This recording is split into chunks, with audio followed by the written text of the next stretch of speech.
옛날 한양 근처 큰 장터에서 있었던 일입니다. 어느 날 장터에 말탄 호위와 상단 장정들이 몰려들었습니다. 그리고 조선에서 손꼽히는 거사 최만겸 대방이 내렸습니다. 그는 장터 사람들에게 이렇게 말했습니다. 이 장터에 강태석의 아들이 있다고 들었소. 사람들은 서로 얼굴을 바라보았습니다. 강태석 10여 년 전 목재 더미 사고로 죽은 가난한 군졸의 이름이었습니다. 그에게는 아들 하나가 있었습니다. 하지만 그 아이는 아버지가 죽은 뒤 친족에게 쫓겨나 장터 처마 밑에서 굶주리며 떠돌던 소년이었습니다. 그 소년의 이름은 강하온. 그런데 놀랍게도 조선 최고의 거상이 그 아이를 찾고 있었습니다. 그리고 잠시 뒤 사람들이 숨을 멈춘 장터 한복판에서 거상 최만겸이 그 소년 앞에 다가가더니 천천히 무릎을 꿇었습니다. 내 아비는 내 목숨을 살린 은인이다. 과연 장터에 버려진 소년에게 어떤 사연이 숨겨져 있었던 것일까요? 지금부터 그 이야기를 시작합니다. 잠시만요. 이야기를 듣기 전에 구독과 좋아요 한 번씩만 눌러주시면 이처럼 잊혀진 옛 이야기와 사람 냄새나는 사연들을 앞으로도 계속 전해드릴 수 있습니다. 그리고 지금 어디에서 이야기를 듣고 계신지 댓글로 한 줄 남겨주시면 고맙겠습니다. 듣고 계신 분들께도 행복만이 가득하시길 바랍니다. 한양에서 사흘 길 떨어진 광천 장터에 이상한 소문이 돌기 시작한 것은 5월 초하루 아침 일이었습니다. 장터 어귀에서 생선을 팔던 봉이 아범이 가장 먼저 보았다고 했습니다. 멀리 관도 쪽에서 먼지가 뿌옇게 피어오르더니 이윽고 말탄 장정 여럿이 앞장서 들어오더라는 것이었습니다. 그 뒤로는 짐을 가득 실은 우마차가 줄지어 따라오고 맨 뒤에는 검은 휘장을 들이운 가마 하나가 흔들림 없이 나아오더라고 했습니다. 도대체 저게 누구 행렬이냐? 글쎄 저 짐 보게나 보통 상단이 아닐세. 사람들이 하나둘 하던 일을 멈추고 고개를 빼곡히 내밀었습니다. 장터는 금세 술렁거리기 시작했습니다. 호위 장정들의 허리에는 칼집이 달려 있었고 그들이 입은 도포에는 금실로 수놓은 문양이 선명했습니다. 보통 장사치의 행렬이 아닌 것은 누가 봐도 알 수 있었습니다. 가마가 장터 한복판에 멈춰 섰습니다. 호위 장정 하나가 앞으로 나서며 큰 소리로 외쳤습니다. 이 고을 광천 장터에 계신 분들, 잠깐 귀를 열어주시오. 우리 대방께서 찾는 이가 있소이다. 장터가 조용해졌습니다. 고함 소리도 흥정 소리도 순식간에 끊겼습니다. 수십 명의 눈이 그 장정에게로 쏠렸습니다. 성은 강씨요. 이름은 하온이라 합니다. 나이는 15 안팎이며 목에 군패를 걸고 다니는 소년이요. 이 장터에서 본 이가 있다면 즉시 알려주시오. 우리 대방께서 후위 살해하실 것이요. 사람들이 서로 얼굴을 쳐다보았습니다. 저 대단한 행렬이 고작 장터 소년 하나를 찾으러 왔다는 말에 놀랍고 의아한 눈빛들이 사방에서 엇갈렸습니다. 그때였습니다. 장터 뒤편 창고 그늘에 웅크리고 앉아있던 소년 하나가 스르르 몸을 일으켰습니다. 해진 저고리에 집신 차림이었고 마른 얼굴에는 흙먼지가 앉아 있었습니다. 그러나 그 눈빛만은 달랐습니다. 겁도 없고 기대도 없는 그저 단단하게 가라앉은 눈빛이었습니다. 소년의 손이 가슴께로 올라갔습니다. 옷깃 안쪽에 꼭 숨겨둔 것을 확인하듯 손가락 끝으로 가만히 짚었습니다. 차갑고 납작한 쇠조각 하나가 손 안에 잡혔습니다. 군패였습니다. 강하온이 이 장터에 흘러든 것은 겨울이 채 가시기 전이었습니다. 그때 하온의 나이는 이제 막 15이 되던 해였습니다. 아버지를 잃고 집에서 쫓겨난 몸으로 눈이 녹지 않은 관도를 따라 걷고 또 걸었습니다. 어디를 향해 가야 하는지 알지 못했습니다. 다만 멈추지 않았을 뿐이었습니다. 멈추면 그대로 쓰러질 것 같은 마음이 발을 움직이게 했습니다. 광천 장터는 그렇게 닿은 곳이었습니다. 장터는 사람이 많고 시끄러웠습니다. 아침이면 생선 비린내와 된장 냄새가 뒤섞이고 저물녘이면 주모 안악의 고함 소리와 취객의 노랫가락이 어우러졌습니다. 처음 며칠은 그 소음이 낯설고 불편했습니다. 그러나 이상하게도 사람들 속에 섞여 있으면 혼자라는 생각이 조금은 옅어졌습니다. 하오는 장터에서 잔심부름을 하며 버텼습니다. 무거운 짐을 날라주기도 하고 가마니를 쌓거나 우마차 짐을 내리는 일을 거들기도 했습니다. 그렇게 하루 한 끼를 해결했습니다. 어떤 날은 그마저도 없었습니다. 밤에는 장터 창고 처마 밑에 웅크리고 잠을 청했습니다. 봄이 가까워지고 있다고는 해도 밤 기온은 여전히 차가웠습니다. 하오는 잠이 오지 않는 밤이면 가슴께에 군패를 꺼내 손바닥 위에 올려놓고 바라보았습니다. 아버지가 남긴 것은 그것 하나뿐이었습니다. 낡고 다른 쇠조각이었습니다. 한쪽 면에는 군영 이름이, 다른 쪽 면에는 아버지의 이름이 새겨져 있었습니다. 강태서. 하오는 손가락 끝으로 그 글자를 따라 긁었습니다. 눈을 감아도 손끝이 기억했습니다. 파인 글자 사이로 아버지의 굵은 손이 무겁게 앉은 어깨가 떠올랐습니다. 아버지는 말이 없는 사람이었습니다. 강태석은 북방 군영에서 군졸로 복무하다 돌아온 뒤 고을관아 소속 하급 일꾼으로 일했습니다. 변변한 재주도 내세울 연줄도 없는 사람이었습니다. 그러나 묵묵하고 성실했으며 어떤 힘든 일도 불평 없이 해냈습니다. 하온의 어머니는 하온이 5살 때 병으로 세상을 떠났습니다. 그 뒤로 아버지와 아들 둘이서 살았습니다. 살림은 늘 빠듯했지만 하온은 그것이 가난인지도 몰랐습니다. 아버지가 퇴근길에 사온 엿한 가락이 세상에서 제일 단 것인 줄 알았고 아버지의 무릎에 기대어 듣는 옛날 이야기가 어느 잔치 자리 구경보다 즐거운 줄 알았습니다. 아버지는 이야기를 잘했습니다. 물론 아버지 스스로는 그리 생각하지 않았습니다. 그저 아들이 졸으면 마지못해 입을 열 뿐이라는 표정이었습니다. 그러나 한번 시작하면 목소리가 달라졌습니다. 낮고 조용하지만 힘이 있는 목소리로 북방 군영 시절 이야기를, 넓은 강 저편 이야기를, 눈보라 속에서 겪은 일들을 들려주었습니다. 하온이 가장 좋아한 이야기는 따로 있었습니다. 아버지가 북방에서 군졸로 있던 시절 한 상단이 도적대의 습격을 받은 일이 있었다고 했습니다. 상단의 대방이 탄 가마가 뒤집히고 호위들이 뿔뿔이 흩어지고 도적들이 몰려드는 그 순간이었습니다. 마침 순찰을 돌던 강태석이 홀로 뛰어들어 대방을 겨냥한 칼을 막아냈다고 했습니다. 그래서 그 대방 어른이 아버지한테 뭐라고 했어요? 하온이 물으면 아버지는 잠시 생각하는 듯 뜸을 들이다 말했습니다. 은혜는 꼭 갚겠다고 했다. 갚았어요?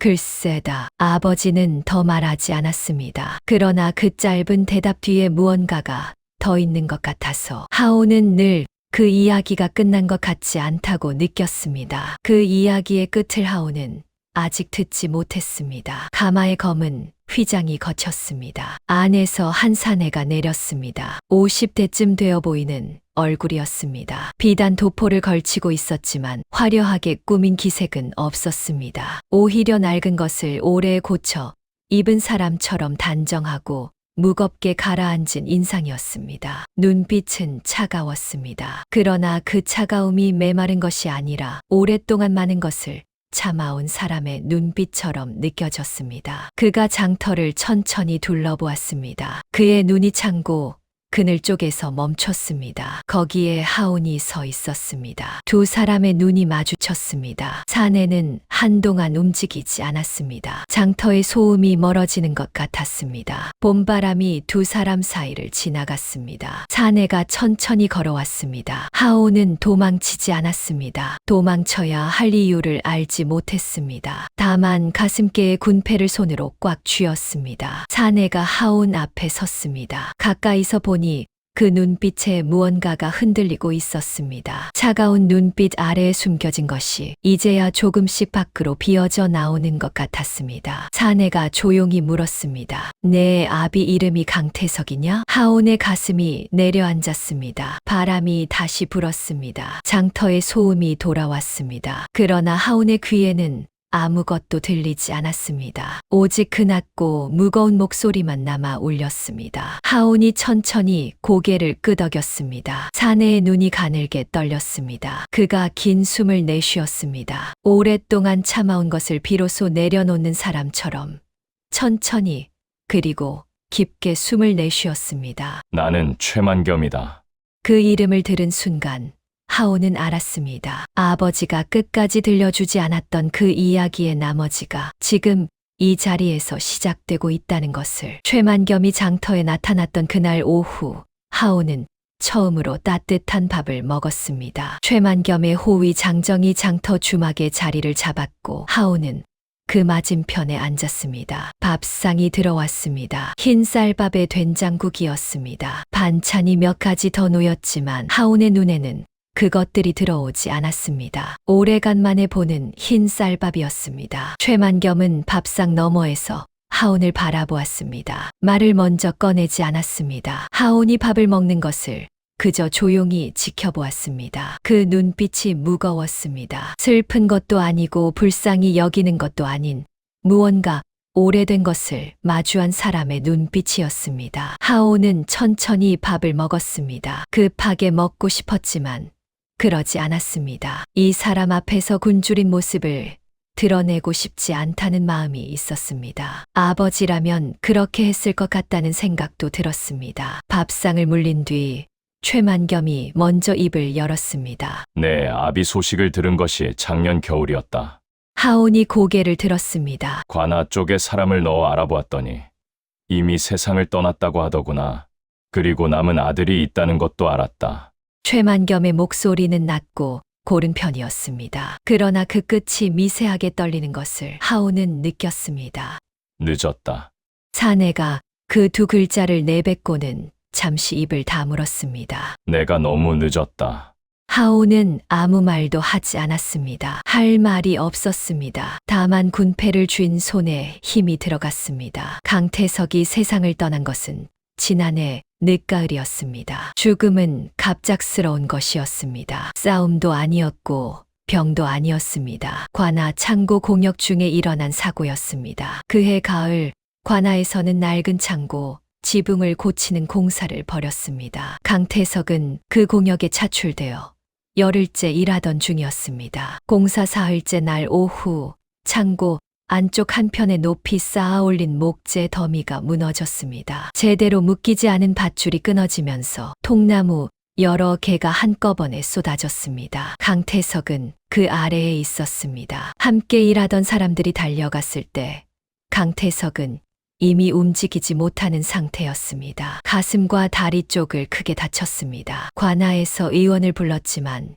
이미 늦어 있었습니다. 하온이 소식을 들은 것은 해가 기울 무렵이었습니다. 누군가 뛰어와 소리를 질렀고 하온은 무슨 말인지 알아듣기도 전에 이미 달리고 있었습니다. 관아 창고 마당에 도착했을 때 아버지는 멍석 위에 누워 있었습니다. 눈은 감겨 있었고 얼굴에서 흙빛이 돌았습니다. 가슴이 미세하게 오르내리고 있었습니다. 아직 숨이 붙어 있었습니다. 하온이 무릎을 꿇었습니다. 아버지, 목소리가 나오지 않았습니다. 입을 열었지만 소리가 제대로 만들어지지 않아서 그저 바람 빠지는 소리처럼 새어 나왔습니다. 강태석이 눈을 떴습니다. 느리고 힘겨운 동작이었습니다. 아들을 보았습니다. 무언가 말하려는 듯 입술이 움직였지만 소리가 나오지 않았습니다. 대신 손이 올라왔습니다. 떨리는 손이 하온의 손목을 잡았습니다. 그 손이 차가웠습니다. 하온은 그 손을 두 손으로 감쌌습니다. 힘껏 쥐었습니다. 마치 놓으면 무언가가 끊어질 것처럼 있는 힘을 다해 잡았습니다. 강태석의 입술이 다시 움직였습니다. 이번에는 아주 작게 바람 소리보다 조용하게 소리가 났습니다. 하온아. 예, 아버지. 예, 군패.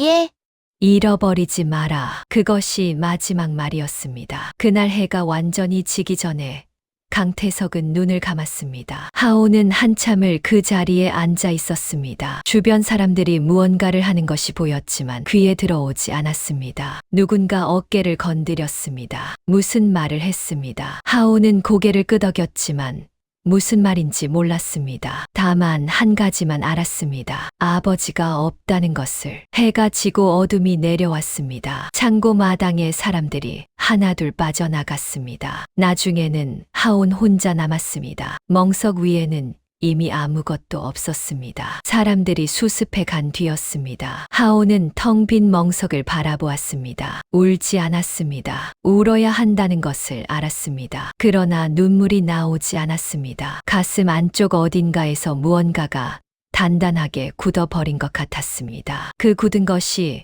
눈물이 나올 자리를 막고 있었습니다. 한참 뒤에 하오는 가슴께를 손으로 짚었습니다. 군패가 있었습니다. 아버지의 마지막 말대로 차갑고 납작한 쇠조각이 거기 있었습니다. 하오는 그것을 꺼내어 손바닥 위에 올려놓았습니다. 어둠 속에서도 새겨진 글자가 손끝에 잡혔습니다. 강태석. 하오는 그 글자 위에 손가락을 올리고 오래 있었습니다. 아버지를 땅에 묻은 것은 사흘 뒤였습니다. 변변한 장례를 치를 형편이 못 되었습니다. 이웃 사람 몇이 도와주었고 고을 뒤편 양지 바른 언덕에 작은 봉분을 만들었습니다. 상석도 없었고 비석도 없었습니다. 그냥 흙을 쌓아 올린 무덤이었습니다. 하오는 그 앞에 무릎을 꿇고 오래 앉아 있었습니다. 바람이 불었습니다. 풀잎이 흔들렸습니다. 멀리 장터 쪽에서 사람 소리가 들려왔습니다. 세상은 아무것도 달라지지 않은 것처럼 돌아가고 있었습니다. 하오는 그것이 이상하게 느껴졌습니다. 아버지가 없는데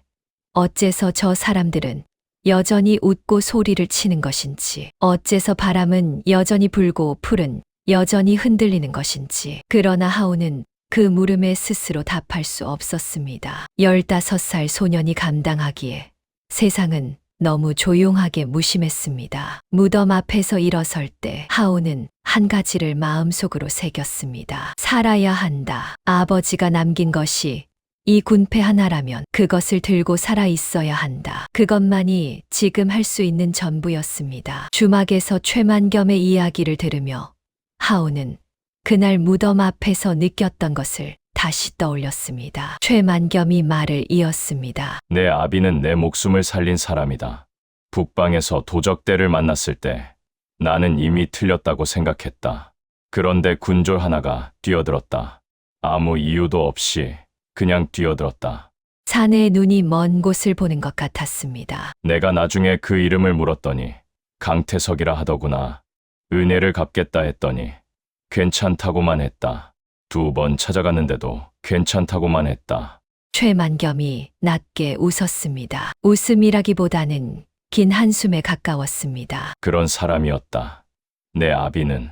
하온의 눈이 뜨거워졌습니다. 이번에는 굳은 것이 조금 풀리는 것 같았습니다. 눈물이 나올 것 같았습니다. 그러나 하온은 입술을 꽉 다물었습니다. 이 자리에서 울고 싶지 않았습니다. 아직은 아니었습니다. 최만겸이 하온을 바라보았습니다. 네, 지금 사정을 들어보자꾸나.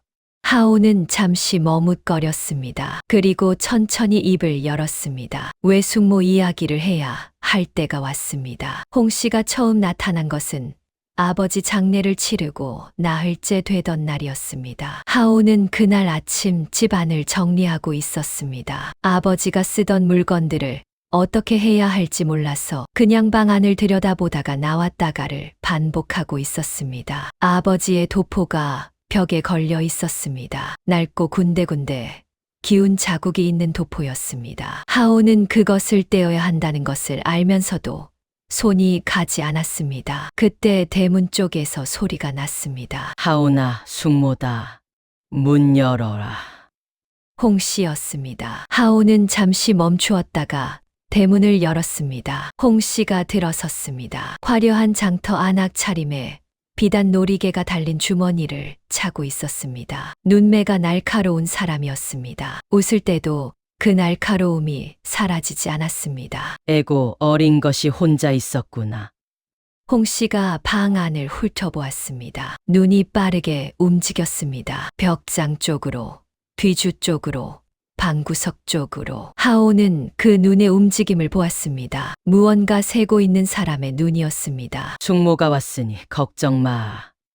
어린 것이 혼자 어떻게 살겠느냐. 숙모가 챙겨줘야지. 홍 씨가 부엌 쪽으로 들어갔습니다. 이것저것 살피는 소리가 났습니다. 뚜껑을 여닫는 소리, 서랍을 당기는 소리가 들렸습니다. 하오는 마당에 서서 그 소리를 들었습니다. 불편했습니다. 무엇이 불편한지 정확히 말할 수는 없었지만 가슴 어딘가에서 차가운 것이 올라왔습니다. 홍 씨는 어머니의 동생 남편 쪽 친척이었습니다. 쉽게 말하면 외숙모였지만 하오는 살면서 홍 씨를 몇 번 본 적이 없었습니다. 명절에 한 번씩 얼굴을 비추었다가 사라지는 사람이었습니다. 아버지는 홍 씨에 대해 말하는 것을 별로 좋아하지 않았습니다. 딱히 나쁘게 말한 것도 아니었지만 그 이름이 나오면 그냥 조용해졌습니다. 그런 홍 씨가 장례가 끝나자마자 나타난 것이었습니다. 그날 이후 홍 씨는 매일 왔습니다. 올 때마다 손에 무언가를 들고 왔습니다. 나물이라든가 두부라든가 작은 것들이었습니다. 그리고 올 때마다 집 안 이곳저곳을 살피는 눈이 분주했습니다. 홍 씨는 말이 많았습니다. 이 집이 자기 명의로 된 것이냐, 관아에서 내준 것이냐. 뒤주의 곡식이 얼마나 남았느냐. 아버지가 따로 모아둔 돈이 있더냐. 처음에는 그냥 걱정해서 묻는 말인 줄 알았습니다. 그러나 며칠이 지나자 하온도 알아챘습니다. 저 물음들이 걱정해서 나온 것이 아니라는 것을. 어느 날 홍 씨가 말했습니다. 하오나, 내가 어리고 혼자니까 숙모가 이 집을 좀 맡아서 관리해 줘야겠다. 그래야 내가 편하지 않겠냐. 하온이 대답하지 않자 홍 씨가 말을 이었습니다. 관아에 가서 이야기를 해놓겠다. 숙모가 다 알아서 해줄 테니 너는 신경 쓰지 마.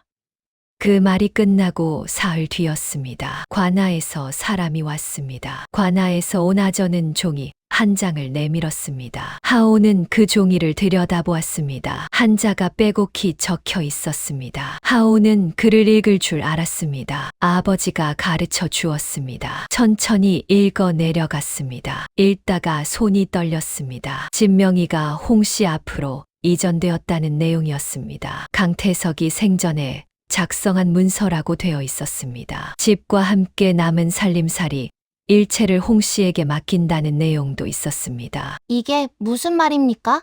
하온이 물었습니다. 목소리가 갈라졌습니다. 아저는 무표정한 얼굴로 말했습니다. 어른이 생전에 작성해 두신 문서요. 법적으로 아무 문제 없이 처리된 것이요. 아버지가 이런 문서를 쓰신 적이 없습니다.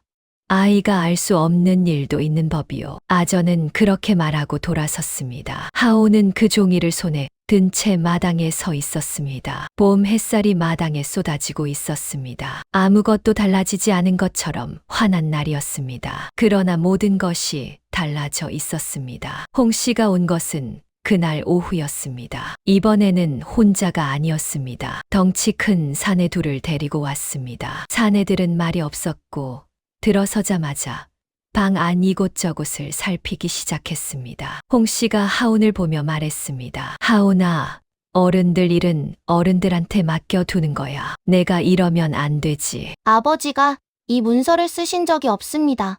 홍 씨의 눈이 가늘어졌습니다. 내가 어떻게 아냐. 아버지가 아프실 때 미리 써두신 거야. 너를 위해서. 거짓말입니다. 홍 씨의 얼굴에서 웃음이 사라졌습니다. 차가운 얼굴이 드러났습니다. 평소의 날카로운 눈매가 이제 감추려는 것 없이 그대로 나왔습니다. 하오나, 홍 씨가 낮은 목소리로 말했습니다. 너 지금 철없는 소리 하는 거 알지? 어른이 처리한 일에 아이가 토를 다는 거야? 너 지금 몇 살이냐? 하오는 입술을 다물었습니다. 내 아버지가 남긴 게 뭐가 있다고? 집도 없고 돈도 없고 있는 게 그 낡은 군패 하나야. 숙모가 이렇게 챙겨주는데 그걸 고마워해야지. 사내들이 뒤주와 방 안살림들을 밖으로 내어놓기 시작했습니다. 하오는 그것을 보았습니다. 아버지의 도포가 나왔습니다. 벽에 걸려있던 그것이 사내의 팔에 아무렇게나 걸쳐져서 나왔습니다. 하온의 눈이 그 도포를 따라갔습니다. 그건 안 됩니다. 하온이 앞으로 나섰습니다. 사내가 멈추었습니다. 홍 씨가 하온을 보았습니다. 아버지, 물건입니다. 그건 안 됩니다. 홍 씨가 한숨을 쉬었습니다. 그리고 사내에게 눈짓을 했습니다. 사내가 하온의 어깨를 잡았습니다. 힘이 센 손이었습니다. 하온은 뿌리치려 했지만 되지 않았습니다. 15살 소년이 어른 남자를 당해낼 수 없었습니다. 내일까지 짐 챙겨서 나가라. 홍 씨가 말했습니다. 여기는 이제 내 집이 아니야. 그날 밤 하온은 텅 빈 방에 혼자 앉아 있었습니다. 살림들이 빠져나간 방은 넓어 보였습니다. 벽에는 도포가 걸려 있던 자리에 못 하나만 남아 있었습니다. 뒤주가 있던 자리에는 먼지가 쌓인 사각형 자국이 남아 있었습니다. 하온은 그 자국들을 바라보았습니다. 짐이라고 할 것도 없었습니다. 갈아입을 저고리 하나와 낡은 집신 한 켤레, 그리고 군패, 그것이 전부였습니다. 하온은 군패를 손에 쥐었습니다. 아버지의 마지막 말이 떠올랐습니다. 잃어버리지 마라. 잃어버리지 않겠습니다. 하온이 조용히 말했습니다. 방 안에 아무도 없었습니다. 대답해 줄 사람이 없었습니다. 그러나 하온은 한 번 더 말했습니다. 아버지, 잃어버리지 않겠습니다.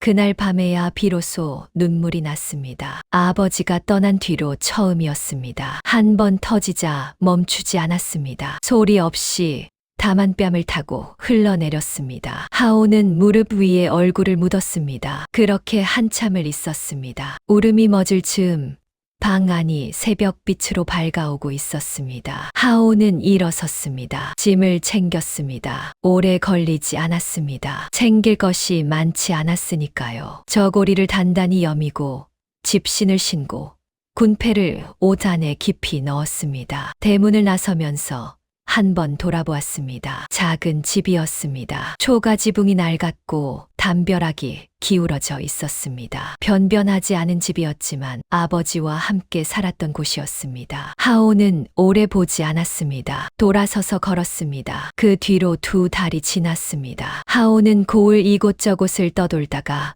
광천 장터에 자리를 잡았습니다. 아니, 자리를 잡았다기보다는 그냥 그 자리에 머물게 된 것이었습니다. 더 갈 곳을 알지 못했고 더 갈 힘도 없었습니다. 장터 생활은 고됐습니다. 아침 일찍 나와 일거리를 찾아야 했습니다. 장터에는 품을 팔 곳이 간간히 있었지만 하온처럼 어린 아이한테 일을 맡기려는 사람은 많지 않았습니다. 짐을 나르거나 청소를 하거나 그날 되는 대로 일을 했습니다. 밥을 굶는 날도 있었습니다. 그런 날은 장터 구석 우물가에 앉아서 물로 배를 채웠습니다. 처음에는 물을 마셔도 허기가 졌습니다. 그러나 며칠이 지나자 그것도 익숙해졌습니다. 사람이란 참 많은 것에 익숙해지는 존재였습니다. 잠은 창고 처마 밑에서 잤습니다. 창고직이 영감이 처음에는 쫓아냈지만 하온이 창고 앞 청소를 도맡아서 하겠다고 하자 모지기는 척 눈감아 주었습니다. 빗바람이 심한 날은 처마 안쪽으로 더 파고들었고 그렇지 않은 날은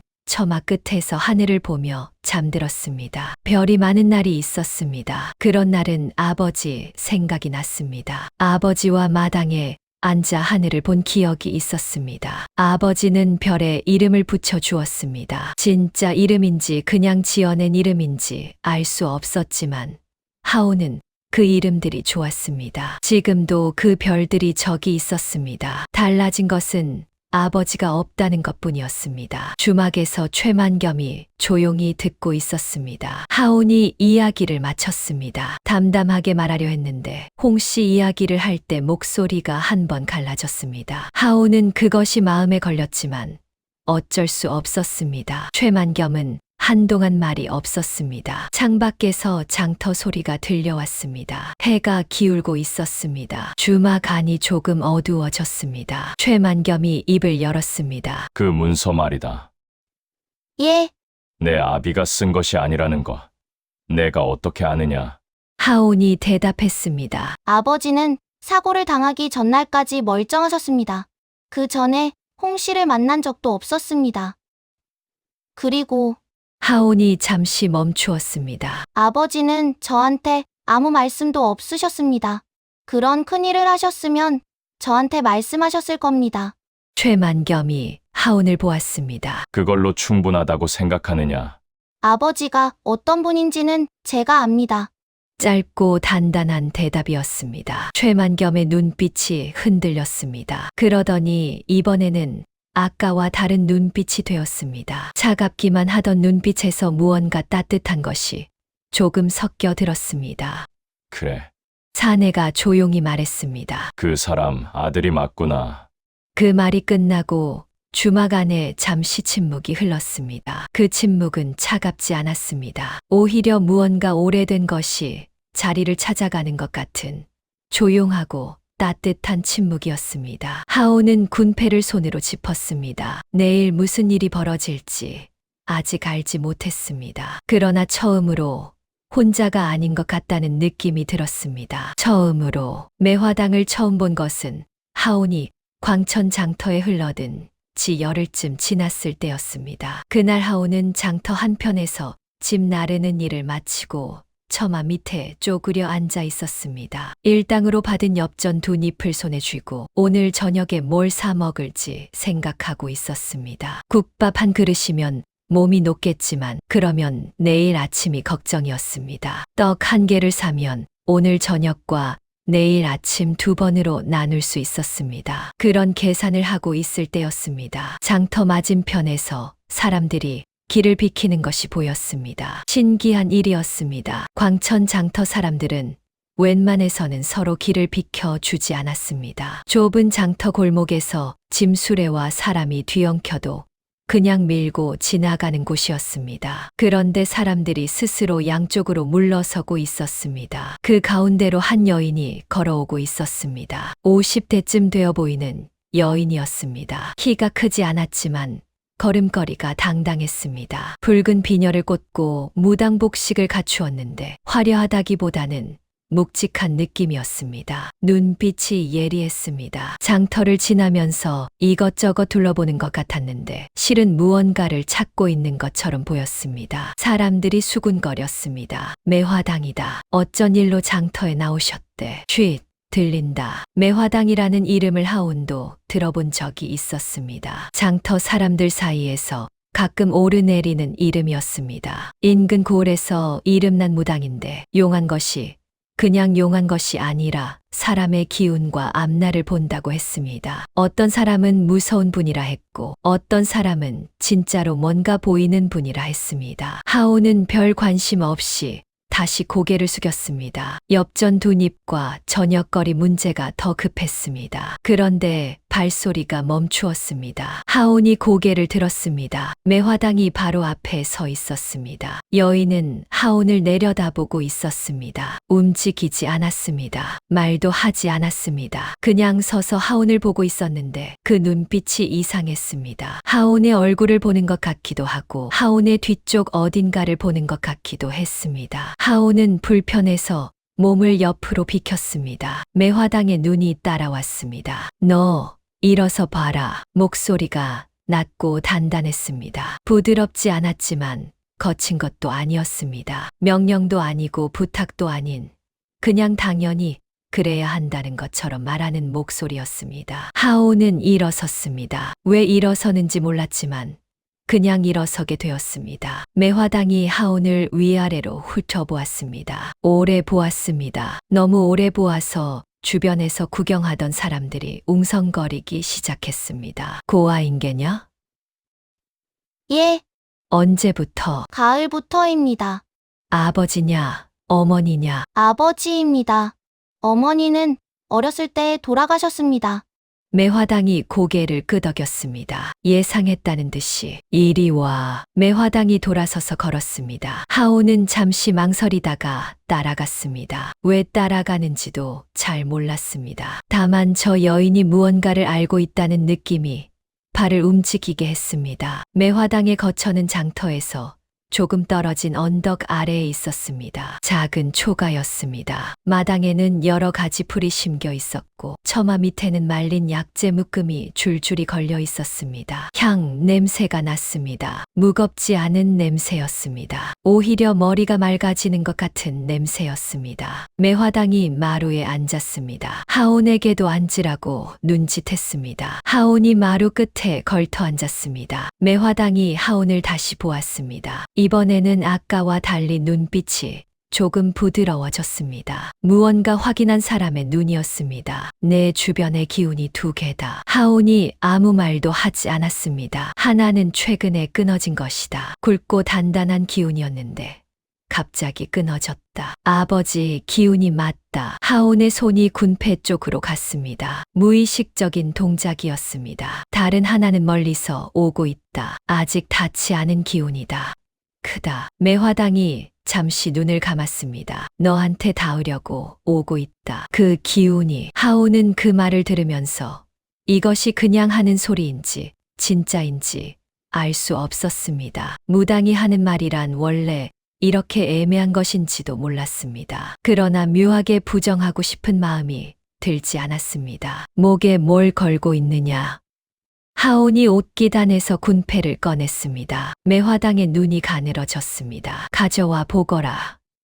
하온이 군패를 건넸습니다. 매화당이 두 손으로 받아들었습니다. 군패를 한참 들여다보았습니다. 앞면을 보고 뒷면을 보고 다시 앞면을 보았습니다. 그러더니 매화당의 표정이 달라졌습니다. 달라졌다고는 했지만 크게 달라진 것이 아니었습니다. 눈이 조금 더 좁아지고 입술이 아주 조금 벌어진 정도였습니다. 그러나 그 작은 변화가 하온의 눈에는 선명하게 보였습니다. 무언가 알아본 사람의 표정이었습니다. 강태서. 매화당이 군패에 새겨진 이름을 읽었습니다. 예, 이 사람이 내 아비냐? 예, 매화당이 군패를 손안에 쥐었습니다. 눈을 감았습니다. 오래 있었습니다. 마당에서 바람이 불어왔습니다. 처마 밑에 약재 묶음이 흔들렸습니다. 한참 뒤에 매화당이 눈을 떴습니다. 이 사람 큰일을 한 번 했다. 큰일이요? 목숨을 구했다. 남의 목숨을. 하온이 숨을 들이켰습니다. 아버지가 들려주던 이야기가 떠올랐습니다. 북방에서 도적대를 만난 상단 이야기. 거상의 목숨을 구한 이야기. 그 일이 아직 끝나지 않았다. 매화당이 말했습니다. 구한 목숨이 이쪽을 향해 오고 있다. 하온은 그날 저녁 매화당의 집에서 밥을 얻어먹었습니다. 국과 밥이었습니다. 반찬이 많지 않았지만 따뜻했습니다. 하온은 오랜만에 따뜻한 밥상 앞에서 제대로 숟가락을 들었습니다. 매화당은 밥을 먹는 동안 말이 없었습니다. 하온도 말하지 않았습니다. 밥상을 물린 뒤에야 매화당이 다시 입을 열었습니다. 너 어디서 자느냐? 창고, 처마 밑입니다. 매화당이 잠시 하온을 보더니 말했습니다. 한동안 여기 있어라. 예, 방이 하나 남는다. 거기 있으면 된다. 일은 하면 돼. 마당 쓸고 약재 손질하고 그 정도면 된다. 하온이 망설였습니다. 왜 그러시는 겁니까? 매화당이 툭 말했습니다. 그 기운이 닿을 때까지 내가 장터를 떠나면 안 되니까. 그리고 처마 밑에서 자다가 쓰러지면 귀찮아지니까. 매우 사무적인 이유였습니다. 그러나 하온은 그것이 오히려 솔직하게 느껴졌습니다. 감사합니다. 하온이 고개를 숙였습니다. 매화당이 짧게 대답했습니다. 고마워하지 마라. 일 제대로 해야 한다. 그렇게 하온은 매화당의 집에 머물게 되었습니다. 생활은 단순했습니다. 아침 일찍 일어나 마당을 쓸고 매화당이 시키는 대로 약재를 손질하거나 물을 길어왔습니다. 오후에는 장터에 나가서 잔심부름을 했습니다. 저녁에는 매화당의 집으로 돌아와 밥을 먹었습니다. 매화당은 말이 많지 않은 사람이었습니다. 그러나 가끔, 아주 가끔 말을 했습니다. 어느 날 저녁에는 이런 말을 했습니다. 너는 억울한 것이 많겠다. 하온이 대답하지 않았습니다. 억울한 것을 억울하다고 말하지 않는 사람이 있다. 그런 사람은 두 가지다. 포기한 사람이거나 아직 때가 아니라는 걸 아는 사람이거나 매화당이 하온을 보았습니다. 너는 어느 쪽이냐? 하온이 잠시 생각하다가 말했습니다. 모르겠습니다. 그냥 지금은 살아야 한다고만 생각합니다. 매화당이 작게 고개를 끄덕였습니다. 그걸로 됐다. 또 어느 날 밤이었습니다. 하온이 방 안에서 군패를 손에 올려놓고 있을 때 문 너머에서 매화당의 목소리가 들려왔습니다. 잠들었느냐? 아닙니다. 그 군패 예, 잘 간직해라. 그게 증표가 된다. 증표요? 잠시 침묵이 흘렀습니다. 때가 되면 안다. 발소리가 멀어졌습니다. 하온은 군패를 바라보았습니다. 달빛이 창호지를 타고 들어와 방 안을 어슴푸레하게 밝히고 있었습니다. 군패 위에도 그 빛이 얹혔습니다. 낡은 쇠조각이 그 빛 아래에서 조금 다르게 보였습니다. 그냥 낡은 물건이 아닌 무언가를 담고 있는 것처럼 하온은 그것을 꼭 쥐었습니다. 그로부터 한 달이 더 지났습니다. 봄이 깊어지고 있었습니다. 장터의 풀들이 무성해지고 장날이면 인근 고을에서 사람들이 더 많이 몰려왔습니다. 그날도 하온은 장터에서 심부름을 마치고 돌아오는 길이었습니다. 해가 기울 무렵이었습니다. 장터 어귀를 막 나서려는데 뒤쪽에서 갑자기 소란이 일었습니다. 하온이 돌아보았습니다. 장터 입구 쪽에서 먼지가 피어오르고 있었습니다. 그리고 말 탄 장정들이 보였습니다. 하온은 그 자리에 멈추었습니다. 가슴이 이상하게 뛰었습니다. 무슨 이유인지 몰랐습니다. 그냥 저 먼지와 저 행렬이 자신과 관계된 일이라는 것이 느껴졌습니다. 장터가 술렁이기 시작했습니다. 하온은 매화당의 말을 떠올렸습니다. 멀리서 오는 기운이 있다. 크다. 너한테 닿으려고 오고 있다. 행렬이 가까워졌습니다. 호위 장정들 뒤로 우마차가 이어지고 맨 뒤에 검은 휘장의 가마가 흔들림 없이 들어오고 있었습니다. 하온은 창고 그늘 쪽으로 몸을 비켰습니다. 숨으려 한 것이 아니었습니다. 그냥 그 자리에서 보고 싶었습니다. 저 행렬이 무엇인지, 정말 자신을 향해 온 것인지. 호위 장정이 앞으로 나서며 외쳤습니다. 이 고을 광천 장터에 계신 분들, 잠깐 귀를 열어주시오. 장터가 조용해졌습니다. 성은 강씨요. 이름은 하온이라 합니다. 목에 군패를 걸고 다니는 소년이요. 그 순간이었습니다. 하온의 손이 저절로 가슴께로 올라갔습니다. 옷깃 안에 군패를 짚었습니다. 차갑고 납작한 그것이 손끝에 잡혔습니다. 매화당의 말이 다시 들렸습니다. 그 기운이 닿을 때까지 내가 장터를 떠나면 안 된다. 그게 증표가 된다. 때가 되면 안다. 가마의 검은 휘장이 거쳤습니다. 주막에서 하온은 거기까지 말하고 입을 다물었습니다. 최만겸이 조용히 듣고 있었습니다. 이야기가 끝났다는 것을 알았는지 산에도 한동안 말이 없었습니다. 창밖은 이미 어두워져 있었습니다. 장터의 소음이 조금 잦아들었습니다. 주막 안에 등불이 켜졌습니다. 불빛이 두 사람 사이를 따뜻하게 밝혔습니다. 그 무당, 최만겸이 먼저 입을 열었습니다. 매화당이라 했느냐? 예, 그 사람이 한 달 넘게 너를 두었다는 것이냐? 일을 시키셨습니다. 거저 두신 것이 아닙니다. 최만겸이 작게 웃었습니다. 아까보다 조금 더 웃음다운 웃음이었습니다. 가봐야겠구나.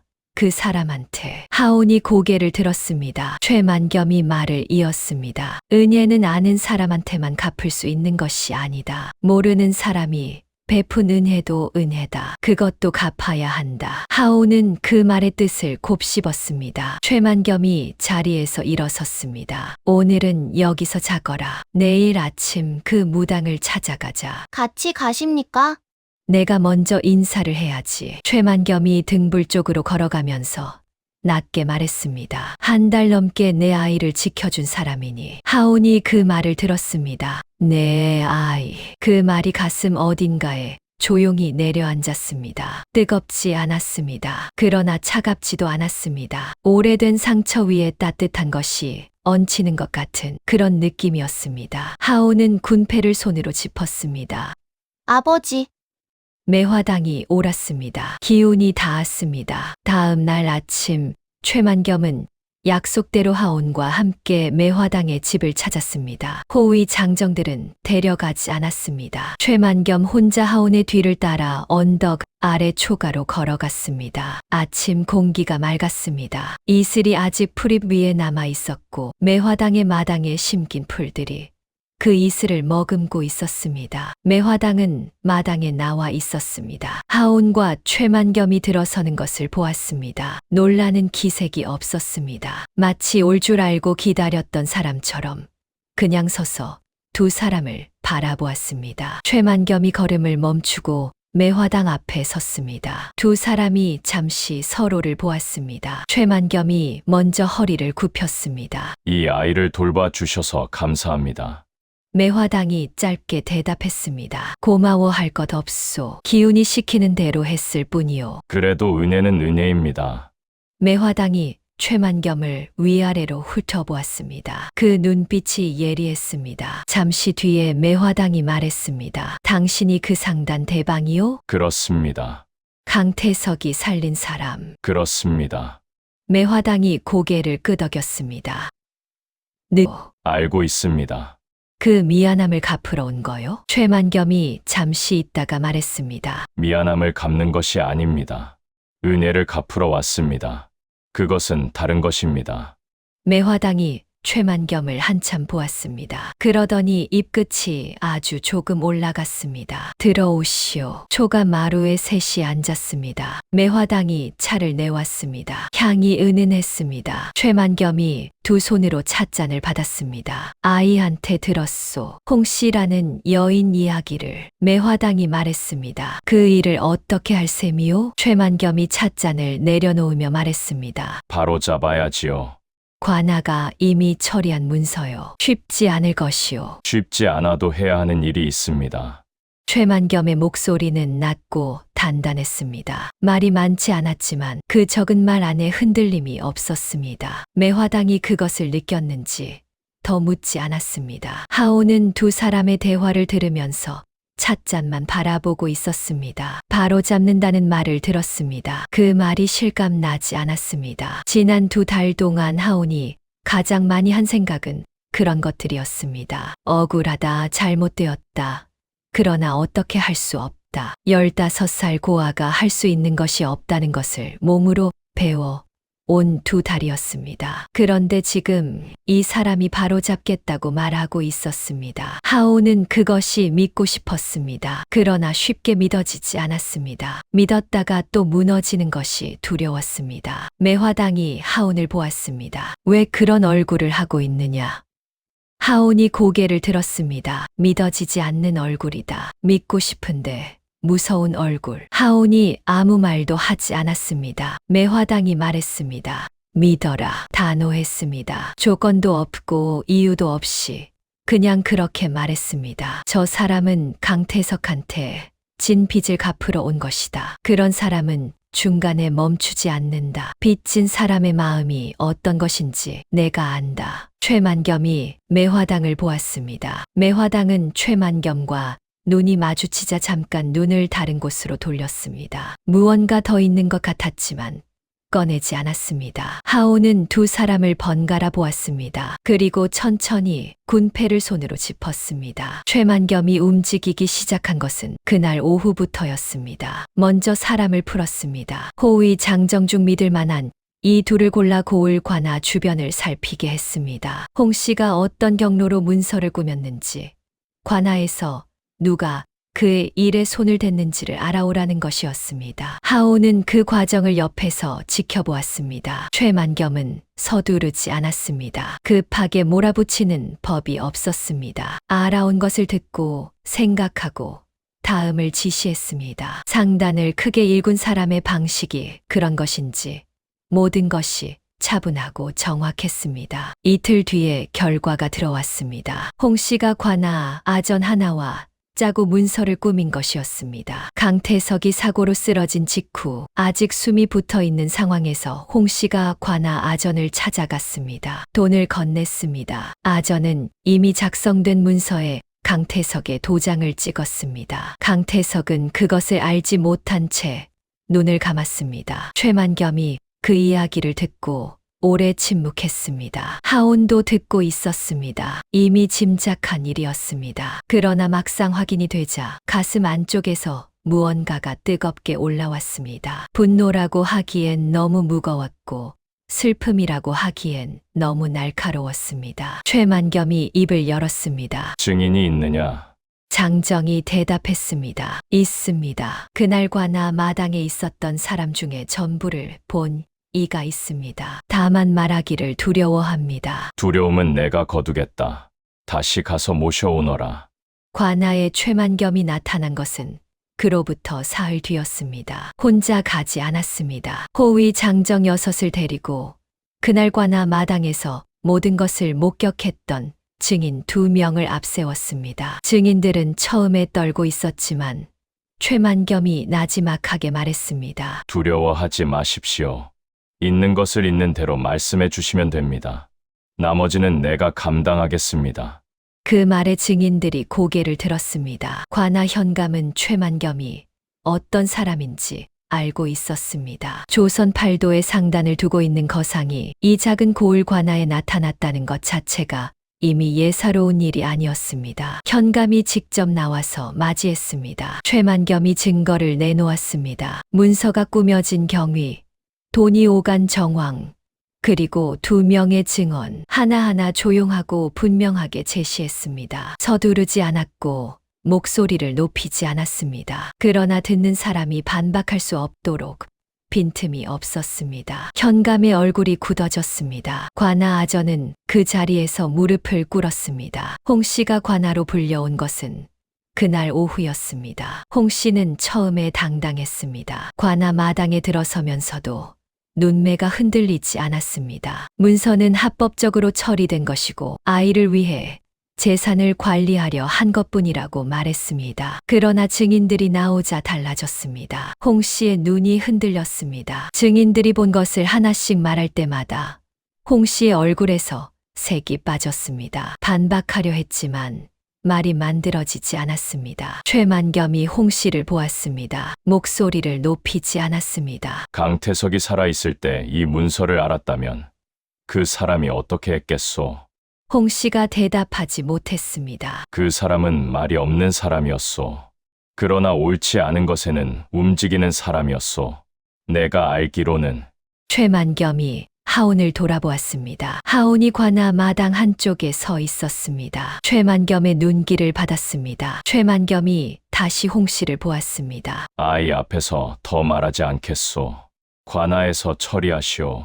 현감이 홍 씨를 향해 판결을 내렸습니다. 문서는 무효였습니다. 재산은 원래대로 강하온에게 돌아갔습니다. 관아 아전은 파직되었습니다. 홍 씨는 속인 죄로 벌을 받게 되었습니다. 홍 씨가 끌려나가면서 한 번 하온을 돌아보았습니다. 하온은 그 눈길을 피하지 않았습니다. 분노도 없었고 통쾌함도 없었습니다. 그냥 보았습니다. 아버지의 도포를 들고 나가던 그 사내의 팔이 떠올랐습니다. 텅 빈 방의 못 하나가 떠올랐습니다. 그리고 아버지의 마지막 손이 떠올랐습니다. 눈물이 나오지 않았습니다. 다만 군패를 쥔 손에 힘이 들어갔습니다. 관아에서 나온 뒤 최만겸이 하온을 데리고 간 곳은 아버지의 무덤이었습니다. 언덕 위 양지 바른 자리였습니다. 상석도 없고 비석도 없는 작은 흙봉분이었습니다. 봄풀이 무덤 주변으로 돋아나고 있었습니다. 최만겸이 봉분 앞에 무릎을 꿇었습니다. 하온이 그 옆에 무릎을 꿇었습니다. 한동안 아무 말도 없었습니다. 바람이 불었습니다. 언덕 아래 장터에서 사람 소리가 희미하게 들려왔습니다. 최만겸이 낮은 목소리로 말했습니다. 강태석, 첫 마디에 목소리가 조금 갈라졌습니다. 사내가 잠시 멈추었다가 다시 말했습니다. 늦었소. 많이 늦었소. 변명은 하지 않겠소. 바람이 멈추었습니다. 아이는 내가 데려가겠소. 괜찮으면 그렇게 알고 있으시오. 최만겸이 천천히 일어섰습니다. 하온은 아직 무릎을 꿇고 있었습니다. 봉분을 바라보았습니다. 봄풀이 바람에 흔들렸습니다. 아버지, 하온은 속으로 불렀습니다. 아버지가 북방에서 했던 일이 이런 것이었습니다. 아무 이유 없이 뛰어든 것이었습니다. 그것이 씨앗이 되었습니다. 오랜 시간이 지나 싹이 텄습니다. 지금 이 언덕 위에서 봄풀처럼 돋아났습니다. 하온이 고개를 숙였습니다. 아버지, 군패 잘 가지고 있었습니다.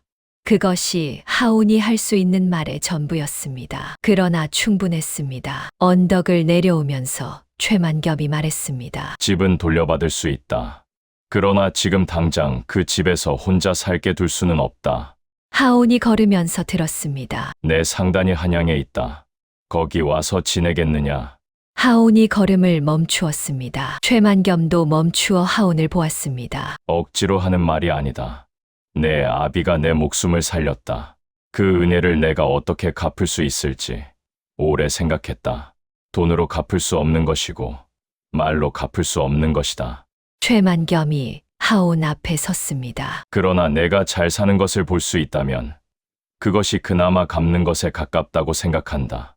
하온이 최만겸을 올려다보았습니다. 이 사람이 처음 장터에 나타났을 때가 떠올랐습니다. 가마에서 내려서 장터를 훑어보던 눈빛, 그리고 하온을 발견했을 때 차가운 눈빛 아래에서 무언가가 흔들리던 것, 그것이 무엇이었는지 이제는 알 것 같았습니다. 오랫동안 진 빚을 드디어 내려놓을 수 있게 된 사람의 안도와 슬픔이 뒤섞인 눈빛이었습니다. 하온이 물었습니다. 저를 데려가시면 저는 무엇을 해야 합니까? 최만겸이 대답했습니다. 처음에는 그를 더 배워라. 그 다음은 내가 원하는 것을 해라. 원하는 것이 무엇인지 모르겠습니다. 지금은 몰라도 된다. 찾으면 된다. 하온이 잠시 있다가 말했습니다. 매화당 어른께 인사를 드려야 합니다. 최만겸이 고개를 끄덕였습니다. 그래야지. 매화당의 초가에 다시 들렀습니다. 매화당은 마당에서 약재를 손질하고 있었습니다. 두 사람이 들어서자 손을 멈추고 올려다보았습니다. 하온이 마당에 무릎을 꿇었습니다. 떠나게 되었습니다. 매화당이 말없이 하온을 보았습니다. 한 달 넘게 신세를 졌습니다. 밥을 주시고 잠자리를 주시고 그리고 하온이 잠시 멈추었습니다. 버티게 해 주셨습니다. 감사합니다. 매화당이 일어섰습니다. 하온 앞으로 걸어왔습니다. 그리고 하온의 머리 위에 손을 얹었습니다. 가볍고 짧은 동작이었습니다. 기운이 제자리를 찾았다. 매화당이 말했습니다. 잘 가거라. 그것이 전부였습니다. 매화당은 다시 앉아서 약재 손질을 계속했습니다. 더 보지 않았습니다. 더 말하지 않았습니다. 하온이 일어섰습니다. 돌아서려다가 한 번 더 매화당을 보았습니다. 언젠가 밤에 문 너머에서 들려온 목소리가 떠올랐습니다. 기운이 닿을 때까지 내가 장터를 떠나면 안 된다. 그게 증표가 된다. 때가 되면 안다. 모든 것이 맞았습니다. 하온이 조용히 고개를 숙이고 마당을 나섰습니다. 길을 떠나기 전 최만겸이 장터 어귀에서 하온 앞에 섰습니다. 호위 장정들이 주변에 있었습니다. 우마차가 준비되어 있었습니다. 한양으로 가는 길이었습니다. 최만겸이 하온을 내려다보았습니다. 그리고 무릎을 꿇었습니다. 하온이 놀랐습니다. 주변 장정들도 놀란 것이 역력했습니다. 장터를 지나던 사람들이 멈추어 보았습니다. 최만겸이 땅에 무릎을 꿇은 채 고개를 숙였습니다. 강태석의 아들 하온에게 낮고 무거운 목소리였습니다. 내 아비는 내 목숨을 살린 은인이다. 장터가 조용해졌습니다. 지나가던 사람들이 하나둘 발을 멈추었습니다. 저 대단한 행렬의 대방이 어린 소년 앞에 무릎을 꿇고 있었습니다. 아무 이유 없이 뛰어든 사람이었다. 대가를 바라지 않은 사람이었다. 내가 은혜를 갚겠다 했을 때 괜찮다고만 한 사람이었다. 최만겸이 고개를 들었습니다. 눈빛이 흔들리고 있었습니다. 그 차갑던 눈빛이 지금은 전혀 차갑지 않았습니다. 그런 아버지를 두었으니 내가 얼마나 자랑스러운지 알아라. 하온의 눈이 뜨거워졌습니다. 이제부터 내가 너를 지키겠다. 이번에는 눈물이 났습니다. 소리 없이 났습니다. 뺨을 타고 흘렀습니다. 닦지 않았습니다. 닦을 수 없었습니다. 손이 움직이지 않았습니다. 장터 사람들이 보고 있었습니다. 그러나 하오는 부끄럽지 않았습니다. 아버지가 남긴 것이 이것이었습니다. 낡은 쇠조각 하나, 그리고 그 안에 새겨진 이름 하나. 그것이 씨앗이 되어 이 봄날 장터 어귀에서 이렇게 피어났습니다. 하온이 군패를 꺼냈습니다. 손바닥 위에 올려놓았습니다. 봄 햇살이 그 위에 쏟아졌습니다. 낡고 다른 쇠조각이 햇빛을 받아 희미하게 빛났습니다. 강태서 아버지의 이름이 거기 있었습니다. 하온이 그 이름을 손으로 덮었습니다. 꼭 쥐었습니다. 잃어버리지 않았습니다. 그해 봄 광천 장터 사람들은 오래도록 그 이야기를 했습니다. 거상이 어린 소년 앞에 무릎을 꿇었다는 이야기를, 죽은 군졸의 은혜가 아들에게로 돌아왔다는 이야기를, 무당이 그것을 미리 보았다는 이야기를. 이야기는 입에서 입으로 옮겨 다녔습니다. 그리고 그 이야기 끝에 사람들은 늘 이 말을 덧붙였습니다. 착하게 살아야 한다고, 베푼 것은 반드시 돌아온다고. 비록 그 사람이 살아서 받지 못하더라도 남긴 사람이 받게 된다고. 훗날 강하온이 한양에서 어떻게 살았는지는 또 다른 이야기입니다. 최만겸의 상단에서 글을 배우고 세상을 배웠습니다. 그리고 때가 되어 스스로의 길을 찾았습니다. 어떤 길이었는지는 다음에 또 들려드리겠습니다. 다만 한 가지는 분명합니다. 강하온은 평생 군패를 잃어버리지 않았습니다. 아버지의 이름이 새겨진 그 낡은 쇠조각을 마지막 날까지 가슴에 품고 살았습니다.